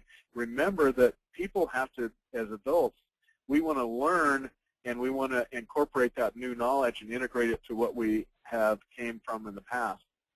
And a lot of our audiences that we work with, I think, the people that are on the phone, you would recognize that right away. Adult learners want to be actively involved in the adult learning or participation process. So that means the discussions, exercises, activities have to be active, and because you want the people to be, and they want to be actively involved, and that helps with their expectations, the management, and the evaluation of what it is the event or activity gives. Adult learners secretly fear failure. So if you started grading the group on something, very dangerous to do. If you start grading, you know, the effects of this or that, when it gets back to an adult learner, they really resist that. They want to do things better, but they resist the grading factor. So exercises and things that we do need to build on that basic activity. So that's the fastest I could give you, just a little bit on adult learners. Motivation is important. Secondary motivators also important. Physical and psychological, a comfortable event. They want to bring their life experience, knowledge, and expectations in, and they want to be actively involved, and they need to be able to integrate new knowledge with old, and they secretly fear failure. These are very important parts because when you start talking about the basic learning process, you're going to want to play into that. You're going to want a learning climate that builds on those 7 basic principles of adult learners. You're going to want a basic learning process that includes the desire and the interest or need to meet that motivation of people need to be able to learn things and participate in things that meet those motivations. And then the understanding, being able to understand and moving from this to that to the other. The mental models that you start today at this point in your agenda, and you're going to end up at the conclusion of the meeting or event or activity with this done. And that mental model that moves you from step A to step B to step C to step C, and then helping the folks with that mental model. The application, if you remember in the adult learners piece I just spent this precious few minutes on, the interesting thing is that you want to be able to show how that new piece of information or new activity or the new set of whatever it is we just worked on applies to what it is we're going to go forward with and what it is that changed in the outcome from the past. And you want a feedback loop. Okay, Mike, let's stop to see if there's a question or two before I move to the sponsor's request. Now go ahead and move forward, Ray. All right. So we're quickly moving into the arena of what it is that you do with a session design. And again, I want to reinforce the fact that this is very, very important in good facilitation. Without a good session design, well-thought preparation, well-thought activities and questions thought about, you're really at a loss. You come into a meeting, and you've been to many of them, where the facilitator or the chair of the meeting just kind of sat down, and you could tell their mind was somewhere else, and they hadn't prepared a lick for the meeting, and you just thought, oh man, this is not going to be good. And you're probably right. So the sponsor's request, and what I mean by sponsor here is, it could be a boss that calls you and said, hey, Ray, I want you to facilitate this activity. I want you to bring everybody together on the Samish watershed and have them reach concert on what the highest priority resource issues are, how they should address them, what they should do, how we're going to open up the shellfish beds in the Samish, and that sort of thing. Wow. And you're sitting there going, holy smokes, okay, what do I do now? Or it could be a sponsor. In my case, many of you have hired me to come out and facilitate events and activities and workshops and things like that. So when we get this, and many of you that have hired me to do this would recognize that I ask you some very specific questions that lead to these 5 bullets. You're going to want to know as a facilitator what the session objective or the purpose is, who the participants will be, what issues might be there, and we've already tapped on this, the challenging individuals that might be in the room. People are going to go on and on and on, or people that might jump up and behave inappropriately in the meeting, things like that, or people that you just need to know about as a facilitator. Pre-warned is very important. And then the face-to-face meeting would be important also. So, Mike, you wanted to break in? I'm sorry. Okay. No, so the on question. Okay. The questions that you want to ask the sponsor or the manager of the meeting, the person that called you and asked you to come facilitate, number 1, what should the meeting accomplish? And I'm going to share with you that question is key, because the purpose or the objective of the meeting comes right from that. And quite frankly, what I do is just take whatever words they say and then put that in their words right back into the objective or purpose. I don't even try to change their words, which is a little squirrely, because sometimes you think you might have a better idea for how to say that, but what you do is in that first discussion with an event sponsor, you find out what it is that it should accomplish. Now, a second part of this is, what does success look like at the conclusion of the meeting, event, or activity? And those two then form the purpose or objective of the meeting. But now you've got a sense of what that person thought success would look like when we finish. Who should attend the meeting, the challenges that may be there at the meeting, decision criteria. Now, this one's kind of an interesting piece, because in decision criteria, as a facilitator, you want to know whether or not they've already got criteria that they use to make a decision when they meet, when they talk, when they meet. And so by knowing that, what's important is that you can reinforce that during the discussions and the event itself. How decisions are made and the decision criteria make up some of what you need to know as a facilitator. How would the sponsor like the meeting notes taken, and how detailed should they be? The time and the place for the meeting. So session designs, and what I've got in the materials for you, I'm going to just tap on these and show you what I've got that will be there with Aaron. A couple of things that I'm going to share with you would be an example session design form that I'll be sending to you. I'll also be sending to you planning a successful meeting. And the planning of a successful meeting is just this worksheet that you use. And have a copy of this sitting next to your desk. If you're in the facilitation work, then you'll have one of these sitting there and ready to go when the person says, hey, I want you to come do that. Session designs, and I'm just going to share that with you since I'm at this part of the agenda. I use a basic template that I'm sending to Aaron so that you've got it. But basically, you can have your own template, but the actual event, session objective, participants, the time of the activity during the event or meeting, the duration, activities that you're going to do, outcomes and notes. Now, you can certainly change these around however you wanted to suit your needs, but I found this to be a pretty good template for doing what it is we want to do. So there it is on a river management course. River managers want to develop a short course, and this actually spun out of a workshop I did for others. All right, but the session designs that you're going to be designing take a different look depending on what you want to accomplish. For example, if you're wanting to do a team building activity, that's going to deserve a different session design than the planning. If it's just strictly presentations, if you've got a conflict resolution situation, if it's a public meeting, and many of you in state government have your own way that you have to do public meetings, it's set out in statute and in your operating code. Board meetings, staff meetings, large forums, and others. I bet you didn't even think that you could come up with 10 different, or at least 9 different situations here where it deserves a different session design to be developed. But part of that session designing also means that you need to follow some of Bruce Tuckman's notes. You're going to recognize these right away. Do you remember the forming, storming, norming, performing, and adjournment? And Mr. Tuckman gave us these steps in organizational development. So the reason why I put this screen up is you need to be aware of what it is where that group is at that point in time to develop the right type of session to move them to the next phase. So if they're still in the forming stage, you're going to need to recognize that and have activities and things that would help them with forming.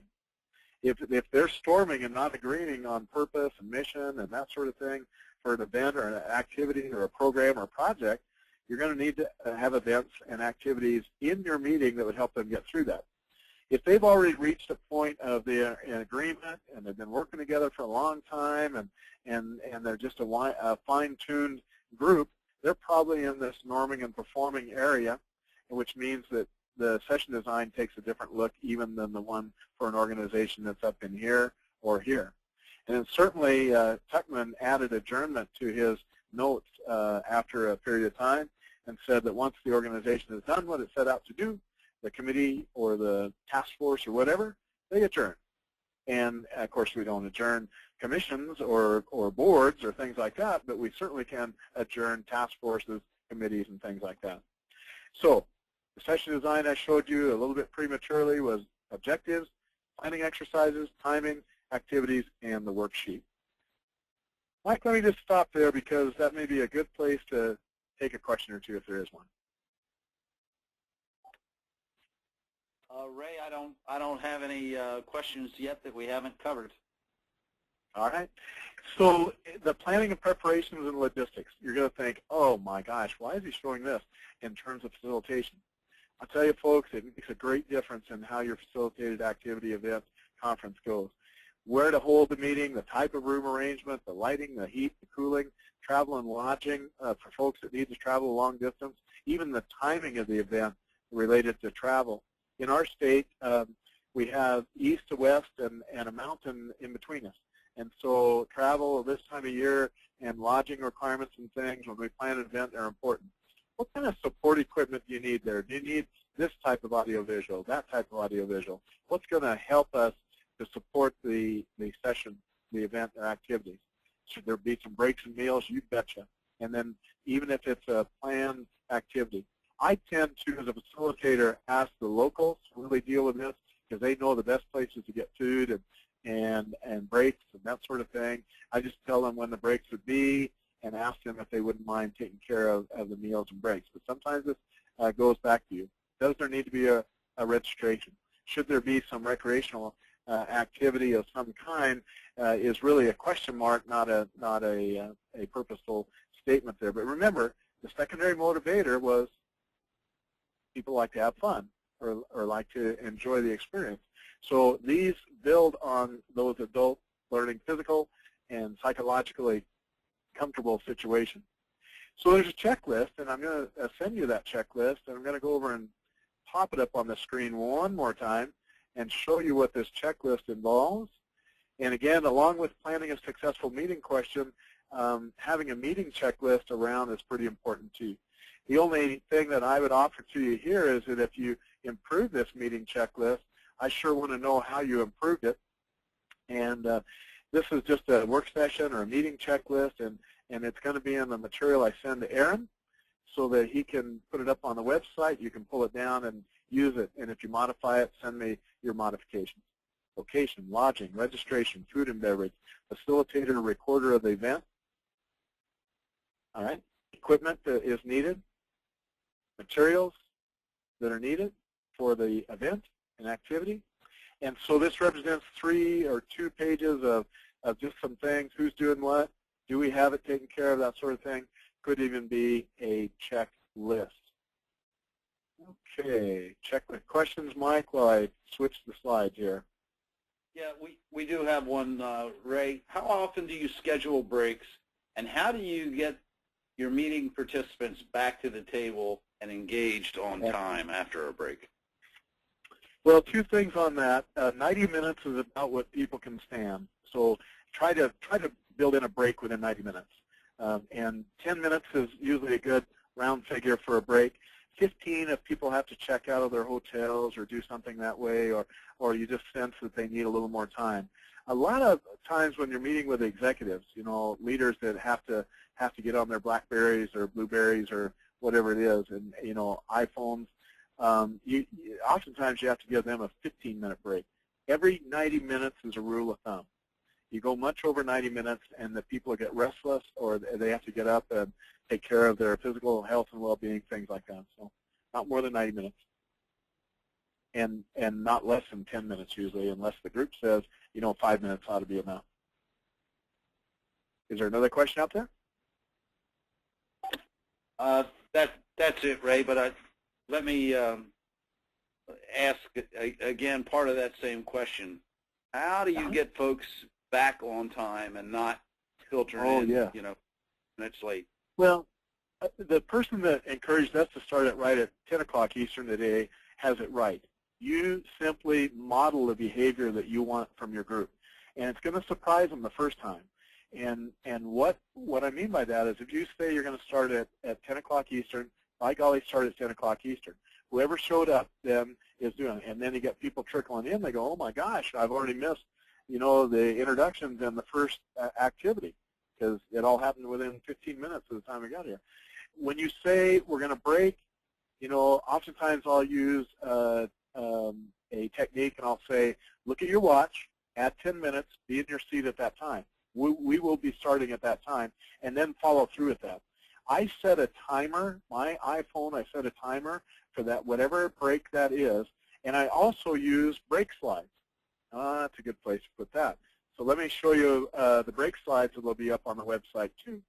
And that usually helps people get to the right place at the right time and that sort of thing. So we're going to send you these break slides. There are just 3 slides here.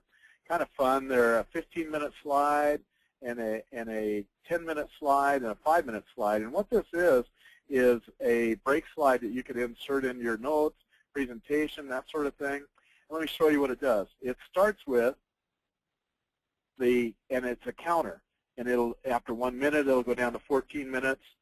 After that, it'll 13, 12, and whatnot. I'll start that in the room on the screen, Mike, so that so that folks know and they get used to it. So it only takes usually the first break and a sincere startup right on time to usually send the message to folks, oh my gosh, this facilitator is really serious about this stuff. They really will have us start on time. And do it once, do it twice. Usually the folks will catch on pretty quickly, those that want to participate. Is there another question out there? That gets us caught up for now, Ray. Thank you. Thanks, Mike. Thanks for those questions, folks. Those are excellent questions. And I hope we're covering all those tools, tips, and techniques that you really are needing for successful events. Let's talk about net meetings and webinars. And those of us that have the pleasure to be able to do these and work on those know that it is almost stressful to be able to do a great successful webinar or a net meeting, things like that. But I'm reminded oftentimes that you first have to look at whether or not the topic that you're trying to do is better served face-to-face meeting or doing a net meeting or a webinar. And that's a choice, a professional choice that you have to make. And sometimes you just got to save the travel money and do what you need to do and have a good net meeting and whatnot. But the same preparation and logistics often are even intensified with a net meeting or webinar because of the technology that you're using and the ability for that technology to go astray. So let's talk about that. And are you seeing the slides back on the screen, Mike? Yes, they are. All right. So pick a topic. The topic suitable for this type of session varies, and quite frankly, not every topic is suitable for a net meeting or a webinar. Identify your target audience, and in that identification, you're also examining whether or not they've got technology on their end to listen to or participate in a net meeting. Promotion of the webinar and net meeting, very important. Session design, very important. Same types of logistics. Session design, what are we trying to accomplish? You know, making a session design based on that to accomplish what it is you want to do. Major sections and key points, the timing and the duration of the presentation is very important. And so being able to time presentations, I actually in net meetings and webinars, when I've got a bigger audience, when I've done this for NASCA and when I do this for my state agency, we will actually do a practice session a day in advance. So the people get used to the transfer of information, how they're going to present, what needs to be presented, and how it will be presented, and what it will look like on the screen. So we actually practice it the day before. Well, the elements of a really successful webinar also include the materials developed and organized, the facilitator, moderator identified, presenters are identified, attendees are registered, like you folks did, the 27 of you that registered for the session. You can use any one of the various softwares that are available. We tend to use GoToMeeting by Citrix because we've gotten used to it, or GoToWebinar by Citrix only because we got used to it. But there may be better, cheaper, faster softwares out there to do that. Do the practice session if needed. Materials to the attendees are important if you do have materials in advance. You'll notice that I chose to just give these to Aaron and Mike and put them up on the NASCA site because I wanted your full attention during the session today. Evaluation and feedback is very important, and Mike and I really would appreciate any evaluation of this webinar or any of the NASCA webinars we have. Very important to us to know how they're accomplishing, are they accomplishing what it is that you hope they would do by attending. So additional tips for your webinars. Make sure to test your audio connection. How's our audio connection today, Mike? Mine's been fine, although I just got a note in that I'm using the telephone line. I just got a note that the computer line is coming and going on the audio. Is it? But so probably something out there in the storms or storm events, or it could be a lot of things. So hopefully not something on our end. Yeah, okay. It could very well. So, but we haven't missed a beat on the telephone line. Okay. And the one-way audios, the muting all is utilized with webinars primarily, not for net meetings. Net meetings just the opposite. But for webinars, the questions via the webinar, like we're doing here today, and the visuals are presented. Usually on one computer is easier. That way you've got the technology. But have a backup to what you're going to present and in a different location in case your machine goes down. Stay with the outline, talking points, give examples, but don't use names. You'll notice today we're just asking questions, but we're not giving your name behind that. It's not important, and we want to protect your confidentiality and being able to ask any question of the presenter any time. The webinars, it's good to have a presenter and good to have a moderator. Moderator can handle questions. Presenter can just concentrate on their presentation, like today. Reports can be generated from this system that we're using, and we're recording right now. And Aaron's done a wonderful job in changing the recording over and actually putting it up on our website, NASCA, when we've done these, and then have a feedback mechanism. All right, switch gears. That was webinars. Let's talk about net meetings, because net meetings are a smaller groups. They usually have documents they're working on. They've got projects they're working on, presentations, policies, and procedures. Very interactive type of discussion going on via the internet and the web. So they're using that to get done what it is that we need to get done, and usually it has a smaller group of people, 15 or less. Teleconference etiquette, very important. Muting, identification of the speaker, noise. What's nice about net meetings is the facilitator can actually mute out a phone that is noisy or causing a reverb and things like that. But you got to pay attention to phones, cell phones, worn out batteries, all that sort of thing. But the elements and tips to the webinar and preparation and whatnot is just a smaller scale, but still is important. Okay. Now the audio connection Mike just spoke about, and say it can be over the computer or by phone, and I prefer the phone to the computer, mainly because folks have a difficult time with their microphones and the technology, and their computer doesn't do this or that or the other, or they get a horrible reverb in their computer if they've got both going on at the same time. All right. Questions on net meetings or webinars, Mike? Anything there? Yeah, actually, Ray, we have a comment and a question. The comment is, we have found that webinars may require an effective facilitator who is not the presenter to keep the webinar moving. And I would echo that. Anybody on today's webinar who's been on any of our past webinars, you'll notice that we normally have Ray serve as our facilitator on those webinars. And Ray, did you want to comment? Well, a very good point by the person asking the question or making the comment, because it just doesn't work well. You've got so much going on as a presenter. You just really don't want to have to compromise that by trying to be, the moderator too. And so a moderator with just those chores, they're watching the slides, making sure slides are going up at the right time. Presenter transfer is going well. In our NASCA ones, we've had up to 6, 7, 8 presenters, and having each of them, queued up at the right time with the right slides. Very, very good point. Absolutely. And Ray, we have a question that came in. Oftentimes there is an expectation that those participating in meetings will disseminate information to others they are representing. Is there a way to make sure the information is being shared with others who were not at the meeting? Well, sure. I think as a facilitator, if you've got that on the action items, what is really good about a facilitator, or you facilitate a meeting, you got the notes out, it's been about a week. If you can remember to do so and put it into your day timer to call, that sponsor and see how things are going. And that's a good reminder, is that especially if there are action items, including, sending things out to more people, a week afterward, that sweet spot again of just a few hours.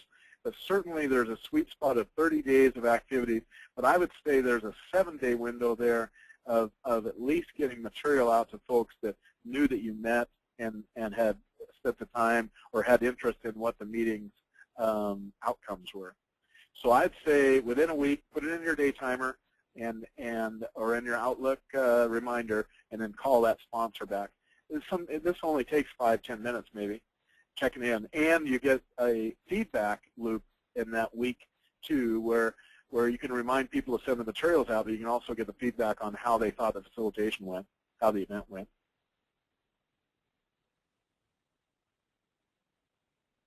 Next question. That gets us caught up, Ray. All right. So room setup, the logistics. quickly going to use about a minute here to talk about that, but different events take different room setups. And if you've ever been in an event where the room setup wasn't good, you know, then you know what I'm talking about. The longer version of this, we would actually talk about each one of these different room setups and where they're most appropriately used. Certainly classroom, if you want people to write. Herringbone works good, modification of the classroom, but you've still got tables and chairs. Rounds, if you want the small group activities, or squares. This is small group activity work.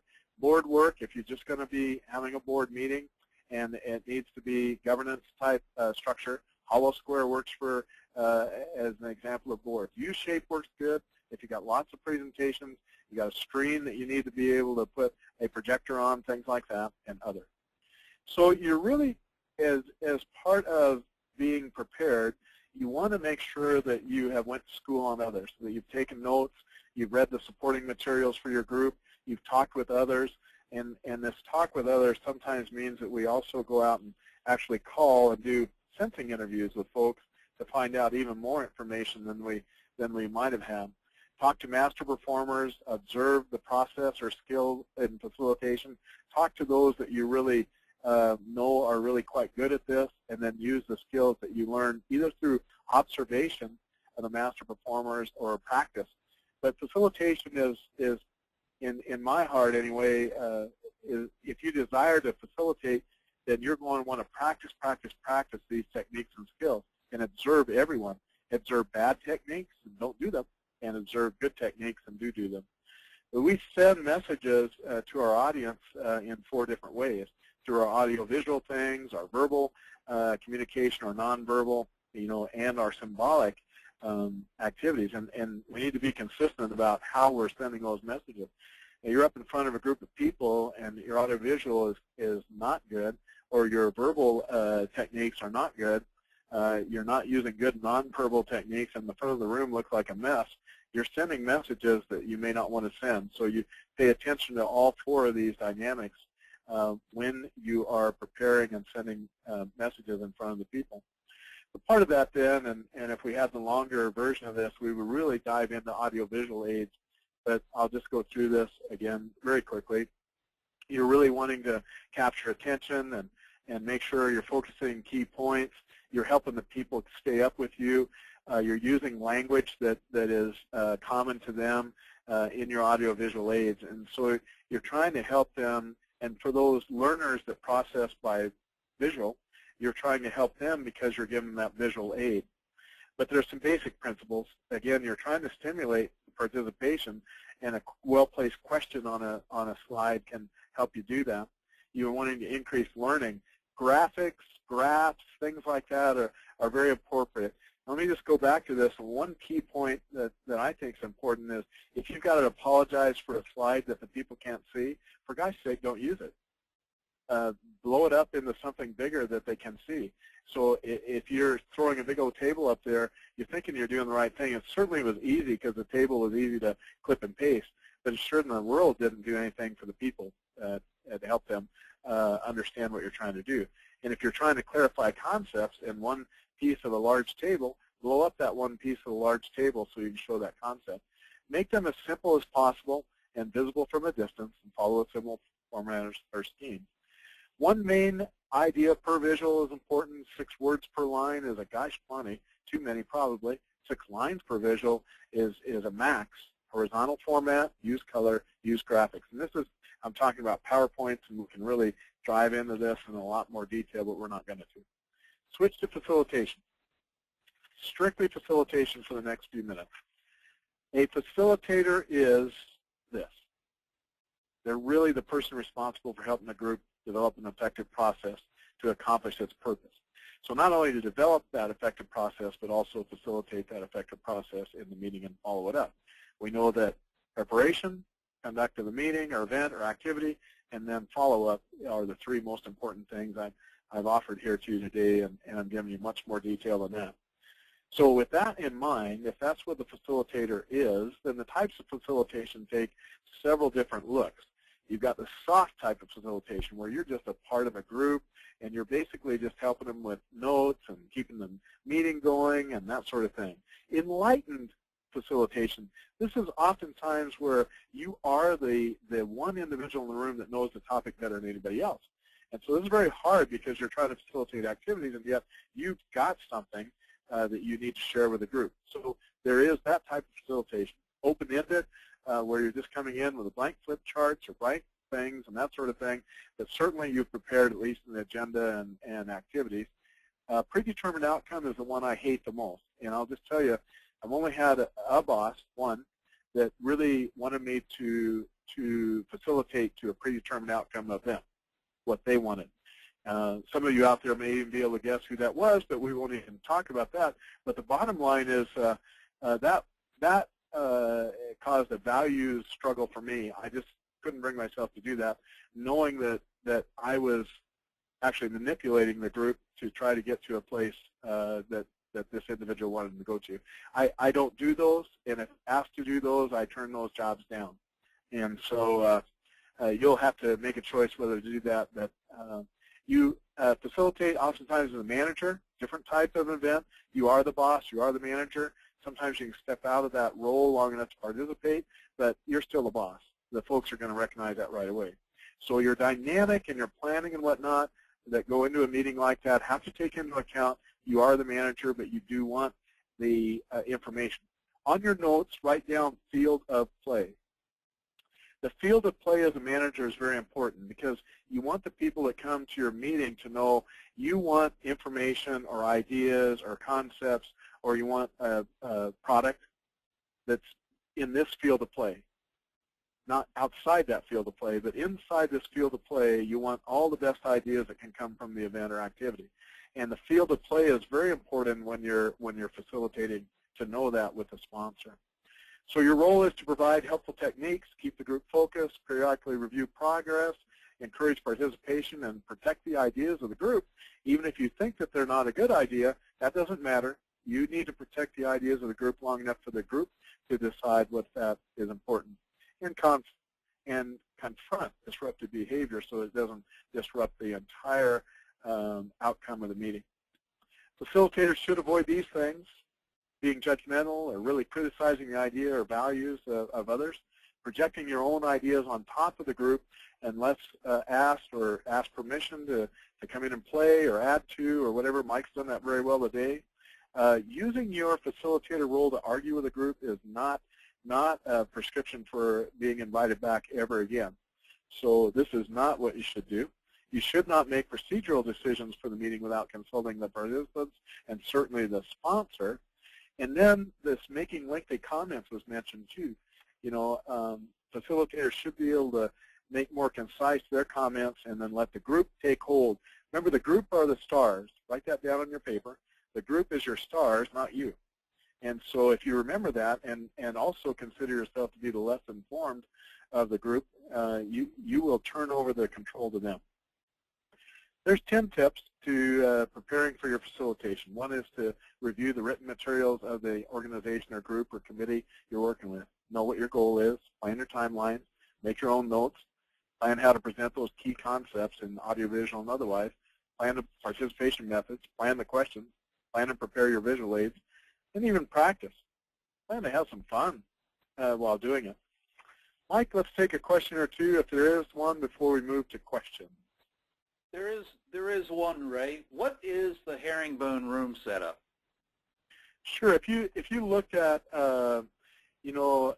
tables that are set at an angle with one another, and you imagine a herringbone or a fishbone, where they go out across the room, but they're slightly angled, so that the people can see on one side of the room the other people that are sitting on the other table on the other side of the room. So just angled tables, basically. Follow like an arrow or a herringbone or a fishbone pattern. Another question? That's it for now, Ray. That gets us caught up. All right. You know, the questions, folks, are very important in facilitation.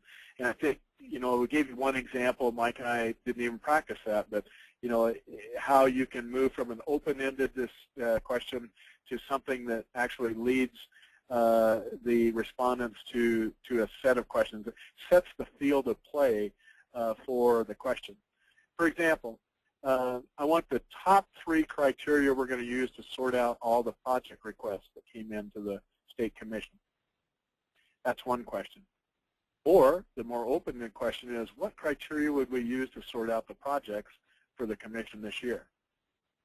Now, one deserves the top 3 and in priority order, so that as you harvest them, you get more pre-thought and an easier facilitation. The open-ended question, just could go from soup to nuts and everything in between. And so you really have a great opportunity here to use the types of questions and good questions to help the group get done what they need to get done. And for gosh sake, what I'm going to suggest is plan your questions in advance, talk with your sponsor about it, make sure that the questions would challenge the participants and put them in the field of play, and you do that by being very concise and clear. Write out the key questions, put them on a screen, make sure that they're right there in front of folks. I like to start with the more general open questions and then move to the more succinct questions. Start with some easy questions and direct questions to different participants. Now remember, one of the things that I did want to get across to you is there is a flow of answering questions. Individually at your place, write this down. And then in a small group, talk about it and come up with the top 3 from your small group. Present those to the larger group. And you can actually deal with hundreds of people in a room by just following that simple format. But you also have appealed to all the learning kinetics that go on with each of us. And we all like to learn differently. So you want to be able to appeal with that. So I got to tell you that this really, the fielding questions also, moving from the formation of the questions you would use in session designs, plans, facilitation, moving to fielding questions is a very important role too. But before I go there, one of the things that I like to do is have a few questions that I like to use over and over again, and I can rely on them to get a group working and participating. One of them is, and I'm probably famous for this, if we only had the time, money, and energy to do one thing, what would it be? And then a second thing beyond that, and a third thing beyond that, and a fourth thing beyond that.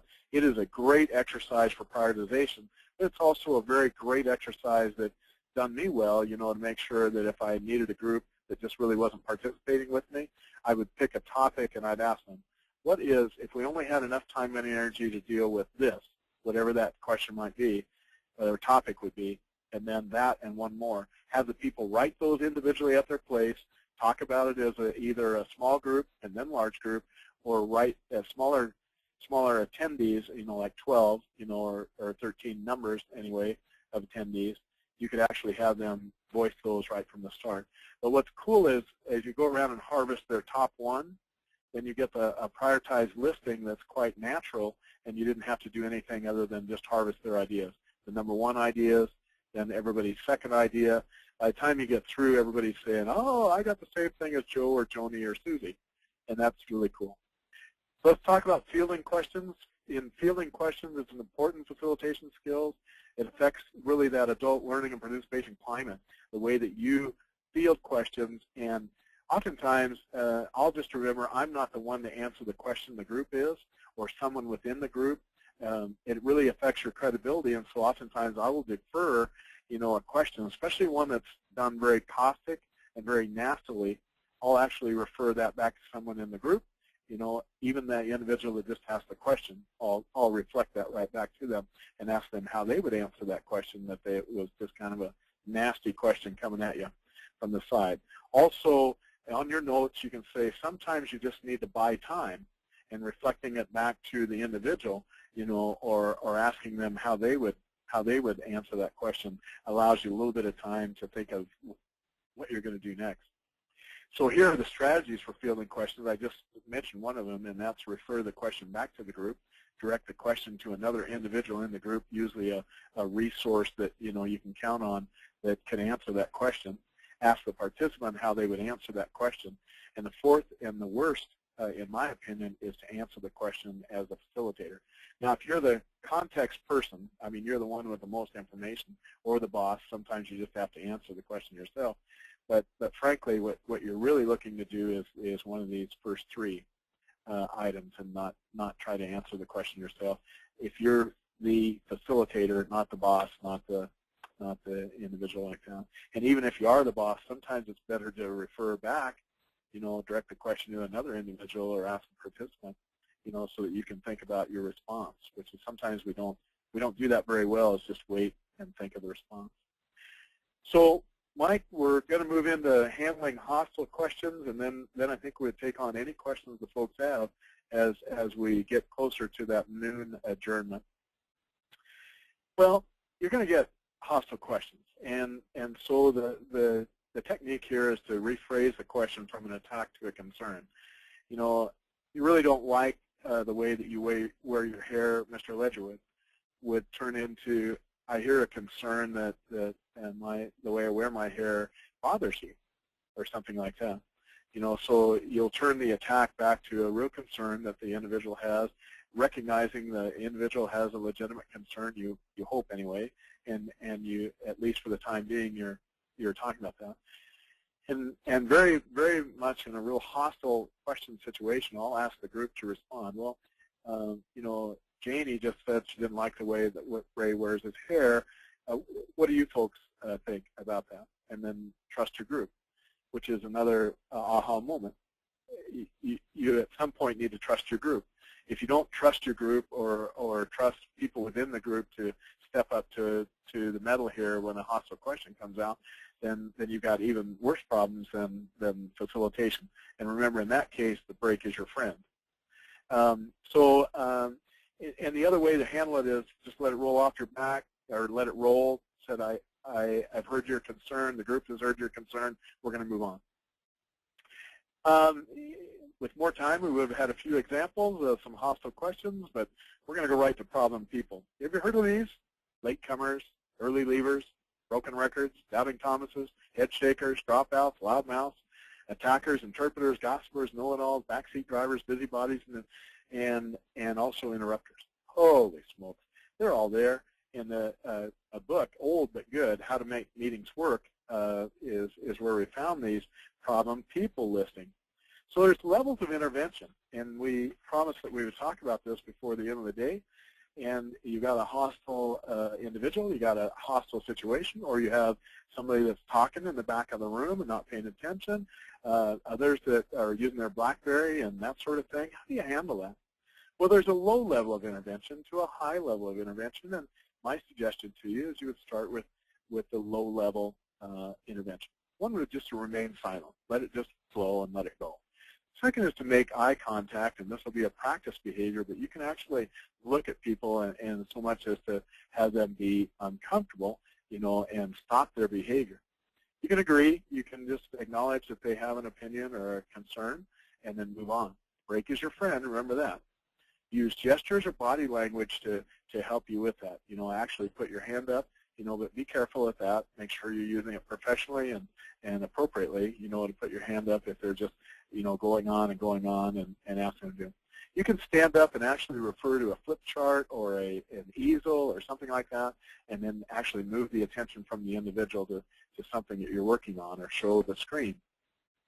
I've used this quite often, which I'll walk halfway to a disruptor, whether they're being disruptive to the meeting or whether they're just on their BlackBerry and just being, not even a part of it, walk halfway to the individual. I'll walk all the way over to the disruptor and stand in front of them. And what's kind of interesting about that is you can walk to the disruptor and the people all are watching you. You're still talking about whatever's going on or putting the group or giving the group instruction, but you're certainly drawing attention to the disruptor too. They'll look up and realize what's going on, and most of us will recognize that and change our behavior at that time.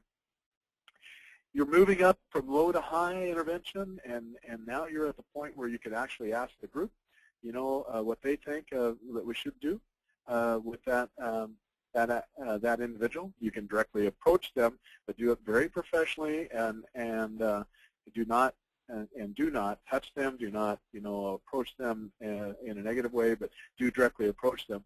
I like to break as your friend and address privately with the individual, and then the last one would be to confront before the whole group. So a direct approach, if during a regularly scheduled break, addressing privately would be important. I have gotten to this point of intervention and found out that the person actually had something going on in their personal life that caused them to be disruptive and nasty during the meeting or disrupt the event and activity. And I've actually had them offered to leave because, you know, they just found out the wife had cancer, they were going to go through a divorce, a child, you know, jumped off the deep end or something, and, you know, you just don't know. But the one thing I have learned is be very careful and do move from low to high intervention, and don't just step right up into this. I've done that as a young facilitator. I would walk up into these areas too quickly and then find out there was a perfectly good reason why that individual was behaving the way they did, and only to be embarrassed in my own actions of not knowing that and not doing that. Also, the first level of intervention, even before you get in the room, is to find out whether there should be somebody like that, you know, in your meeting, event, committee meeting, that sort of thing. So you're going to have some facilitation decisions, vote or not vote. I tend not to vote with a group, vote only to confirm consensus in an activity, but I'm more about the participants reaching a concert or consensus. Facilitator is a participant, and this is an important thing that we talked about a couple times a day. I'd like to come in and suggest something if you don't mind, and then but do what they say. If they say no, we'd rather you don't, then don't do it. But you offer that opportunity, especially if you got something you feel like would help the group. And there's other facilitation decisions that you have to make. So it's time for questions, Mike, and we've got just a couple 3 minutes here for a couple of questions. Okay, Ray. Question came in. What should you do if a question comes up and you refer the question to the group, but the group insists that you give the answer? But really, you feel it would be counterproductive for you to do that. Yeah.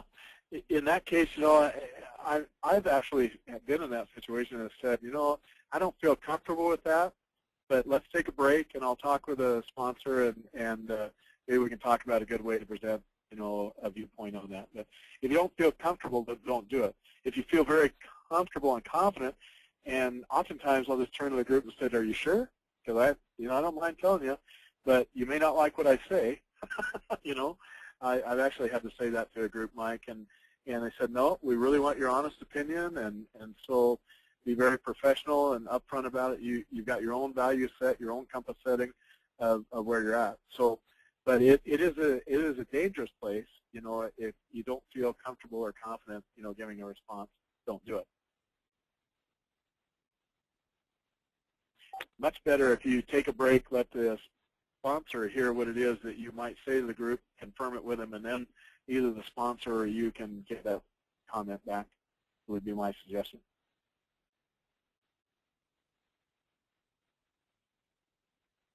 Other questions? Okay, Ray, and the last question that I have is a question came in, has this been recorded for future use? And the answer is yes. In fact, the slide you just flashed up for a second at our website there, we will archive this entire webinar on the website. And I always ask folks to give us a week and a half to get it up there because there is some formatting and a process we have to go through to get that up there. But it will be there in very short order. Along with all the materials, I'll send those via email to Aaron. So Aaron will figure out he always figures out a great way that I can put those in a box up there on the web somewhere, the recording and the material. So Aaron and I will work on that in the next day or so. What was the next question? So it's important to go ahead. I was going to say that's all we have for questions right now. Well, what a pleasure it's been for me to participate with you and provide whatever tools, tips, and techniques I can provide for you. All with this caveat, please use what you think is useful, and certainly do write to Mike and I regarding the event, the activity. What I'm particularly interested in after I do something like this is what you've used and how you've used it, because oftentimes I'll learn a little something that I didn't know along the way. And we've tackled 2 hours of what should probably have been 2 days or 2 weeks maybe of materials we could have covered on this subject, and by no means did we try to do anything more than whet your appetite. So Mike, with that, back to you. Thank you, Ray, and listen, I can't thank you enough for doing this. It's been exceptionally valuable. Folks, those of you who are NASCA members know that we try to do 3 webinars a year. We want them to focus on subjects that are of value to our membership. So if there's something that you would like to see us put a topic you would like us to focus a webinar on, please send me an email. And Ray, can you back your slide up once to pop my email up there? There it is, mike-brown@nascanet.org. And that will not fall on deaf ears. The comments we get from you, we will move forward and hopefully get a webinar done in short order to address the needs of membership. With that, thanks to everyone for attending. I know in some places of the country it was very early that you got on the phone this morning, and I appreciate your participation. And as Ray said earlier, what could we have done differently to have made this better? Let us know, and continuous improvement is what we strive for. So folks, thanks very much. For those of you on the East Coast, go have lunch, and we will all be in touch soon. Thanks.